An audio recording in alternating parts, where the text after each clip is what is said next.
Senator Roberts. Thank you, Madam Acting Deputy President. As a servant to the fine people of Queensland and Australia, I note that the Modern Slavery Act 2018 establishes the Australian Anti-Slavery Commissioner as an independent statutory office holder within the Attorney-General's Department.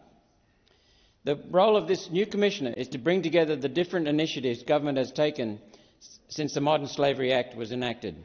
These include a unit inside the Attorney-General's Department and other agencies, including Border Force, to monitor the existing anti-slavery legislation, and an ambassador to counter modern slavery, people smuggling and human trafficking. The bill clarifies the Commissioner's ability to share information within the Australian Federal Police and other law officers that will be useful when slavery is brought to light. The definition of slavery in the Modern Slavery Act, which the Commissioner will be relying upon for their actions, is wide enough to include that which everyday Australians would consider slavery. There is an issue with the definition of child slavery that I'll return to in a moment. Noting the absence of penalties in either this bill or the Modern Slavery Bill, I hope the Commissioner does receive the level of cooperation necessary to eliminate slavery in the supply chains of corporations doing businesses in our country, Australia. And, of course, eliminate slavery as it exists in Australia, which is mostly sex slavery.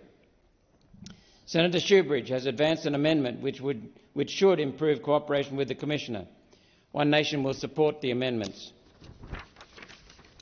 The Commissioner will provide an independent mechanism for victims and survivors, business and civil society to engage on issues and strategies to address modern slavery. This is the area of the bill that was dialed up following the committee report. There seems a strong emphasis on telling the stories of those workers who are being exploited and preparing material to inform business and the public on the issue.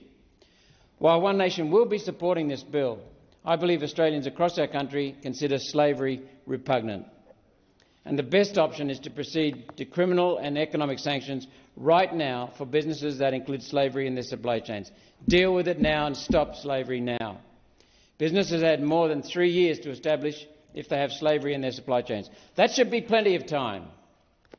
Simply reporting on it, and self-reporting at that, is not an effective solution. That approach is nearing its use-by date. One Nation looks forward to the Commissioner stepping this up and clearly communicating sanctions to business and working with the Attorney-General and the Minister for Trade on further sanctions and penalties. It's essential that an Australian can consume a good or a service bought in our country, safe in the knowledge that they are not rewarding the use of slavery. It's useful for people who see something to have somewhere to say something. For that reason, I look forward to the Commissioner operating a telephone and web function allowing for people to report suspicions they have around the use or keeping of slaves. That could be used for reports of child slavery and child labour. For all the talk about child labour, we still have children in the Congo digging up lithium so that urban elitists can buy their electric vehicles and install their power walls and pat themselves on the back about how worthy they are. This has to stop. Stop turning a blind eye to these kids dying in the Congo and other places.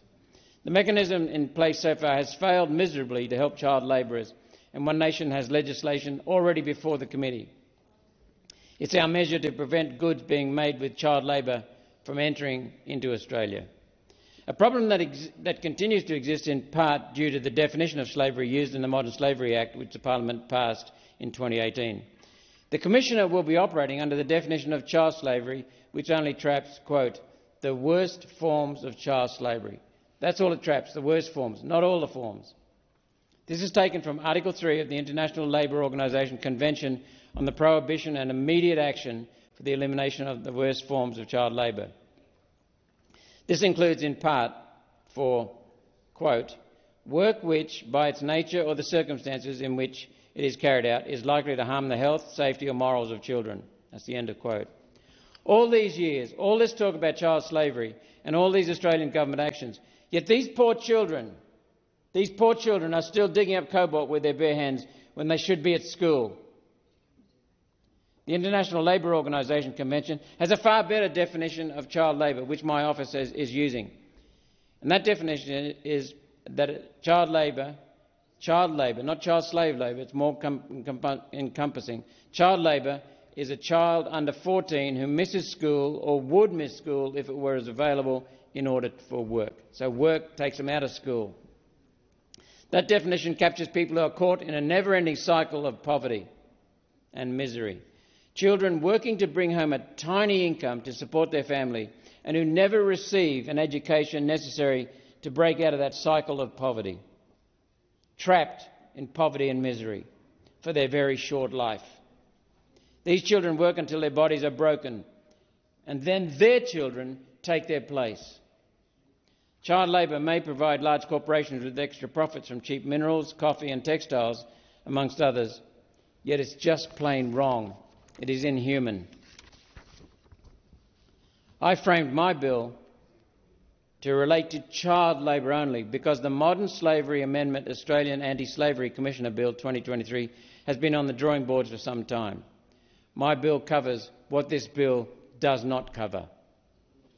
Having seen the final version of this bill, I will provide the committee with an update on an amendment to my bill to allow the Slavery Commissioner to be the point of reporting of child labour and imported goods, in addition to child slavery.